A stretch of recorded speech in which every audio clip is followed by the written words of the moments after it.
સુરત શહેરમાં 2 દિવસથી ભારે વરસાદ વરસી રહ્યો છે ત્યારે સુરતના કાપોદ્રા વિસ્તારમાં આવેલા આવાસના લોકોના ઘરોમાં પાણી ભરાઈ ગયા હતા। અહીં ધારાસભ્ય કુમારભાઈ કાનાણી પહોંચ્યા હતા અને અહીં પાણીનો નિકાલ કરાવ્યા બાદ સાફ સફાઈ કરાવી હતી તેમજ ફૂડ પેકેટનું વિતરણ કરવામાં આવ્યું હતું।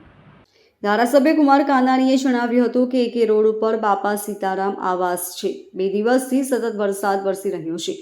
આ વિસ્તારની અંદર 6 થી 7 ફૂટ જેટલું પાણી હતું। લોકોના ઘરોમાં પાણી ઘૂસી ગયા હતા। સવારથી અમે 100 ટીમ કામે લાગી છે। વહીવટીતંત્ર અધિકારીઓને બોલાવીને પાણીનો નિકાલ કર્યો છે અને પાણીનો નિકાલ કર્યા પછી અહીંયા સાફ સફાઈ કરી છે।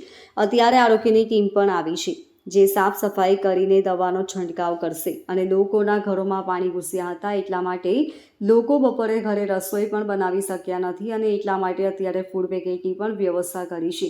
અત્યારે બધાને ફૂડ પેકેટ આપીશું અને જે કંઈ પાણીનો ભરાવો થયો હતો તેનો તમામ પ્રકારનો નિકાલ કરીને વ્યવસ્થિત વ્યવસ્થા કરી આપી છે। 2 દિવસથી જે સતત વરસાદ વરસી રહ્યો છે આ વિસ્તારની અંદર 6-7 ફૂટ પાણી હતું। લોકોના ઘરમાં પાણી ઘૂસી ગયા હતા। સવારથી અમે અહીંયા સૌ ટીમે કામે લાગી છે। વહીવટી તંત્ર અધિકારીઓને બોલાવીને પાણીનો નિકાલ કર્યો છે અને પાણીનો નિકાલ કર્યા પછી અહીંયા સાફ સફાઈ કરી અને અત્યારે આરોગ્યની ટીમ પણ આવી રહી છે। સાફ સફાઈ કરી દવાનો છંટકાવ કરશે અને ઘરમાં લોકોના પાણી ઘૂસ્યા હતા એટલા માટે લોકોએ બપોરે રસોઈ પણ બનાવી શક્યા નથી અને એટલા માટે અત્યારે ફૂડ પેકેટની પણ વ્યવસ્થા કરી છે।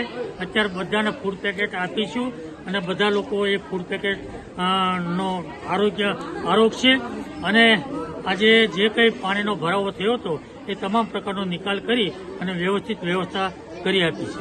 લોકો શું કહી રહ્યા છે? ફૂડ પેકેટ આપ્યા, કેવા આશીર્વાદ? બસ લોકોના તો કામ કરીએ અને લોકોને ઉપયોગી થઈએ તો આશીર્વાદ તો મળવાના જ છે। લોકોના આશીર્વાદ એ ઠાકોરજીના પ્રભુના આશીર્વાદ હોય છે।